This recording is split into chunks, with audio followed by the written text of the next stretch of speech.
आज का एपिसोड पूरी कहानी को पलट सकता है क्योंकि आर्य ने फाइनली वो कदम उठा लिया जिसका इंतजार अनु को भी नहीं था। आर्य अनु को लेकर आया है अपने घर और सीधा अपनी माँ के सामने। आज की इस रिपोर्ट में हम पूरा सीन बताएंगे, तो अगर आप चैनल पर पहली बार आए हैं तो लाइक सब्सक्राइब जरूर करें क्योंकि हम रोज लाते हैं बिगेस्ट सीरियल अपडेट। सीन शुरू होता है आर्य के कार से। अनु खामोशी से बैठी है, आंखों में थोड़ा डर थोड़ी उम्मीद। आर्य स्टेयरिंग पकड़े हुए लेकिन उसके चेहरे पर एक सॉलिड डिसीजन का कॉन्फिडेंस। घर के बाहर गाड़ी रुकती है। अनु घबरा कर कहती है, आर्य तुम मुझे यहाँ क्यों ले आए हो? आंटी मुझे पसंद तो नहीं करती?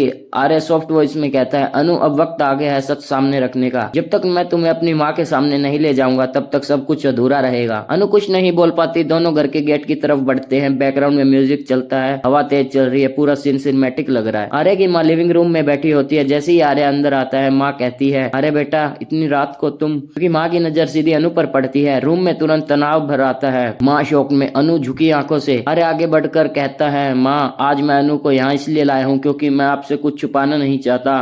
अनु सिर्फ मेरी दोस्त नहीं, अनु मेरी जिम्मेदारी भी है और मैं चाहता हूँ कि आप उससे समझे और उसे जाने। माँ थोड़ी कड़क आवाज में बोलती है, अरे तुम जानते हो ना मुझे किसी की आदत अच्छी नहीं लगती जो बिन सोचे घर में आ जाए। अनु डर के पीछे हटने लगती है पर आर्य तुरंत उसका हाथ पकड़ देता है। एक स्ट्रॉन्ग इमोशनल मूवमेंट। आर्य फर्म स्टोन में, माँ प्लीज एक बार उसकी बात सुन लो, एक बार सिर्फ माँ, एक इंसान के तौर पर। माँ का चेहरा थोड़ा सॉफ्टन होता है। वो अनु की तरफ देखकर कहती है, अनु बोलो बेटा तुम यहाँ क्यों आई हो? अनु धीरे से बोलती है, आंटी जी मैं यहाँ इसलिए आई हूँ क्योंकि आर्य ने मुझे संभाला और मैं चाहती हूँ आप मुझे एक मौका दें सिर्फ। रूम में डीप साइलेंस, म्यूजिक हाई होता है और माँ की आंखों में इमोशनल कंफ्यूजन। और एपिसोड यही आर्य की मानू को एक्सेप्ट करेंगी या ये मिलना एक और बड़ा स्टॉर्म लेकर आएगा? आप क्या सोचते हैं? आप क्या सोचते हैं? माँ अनु को एक्सेप्ट करेंगी या नहीं? कॉमेंट्स में लिखो एक्सेप्ट और रिजेक्ट। और डेली अपडेट्स के लिए लाइक सब्सक्राइब जरूर करें।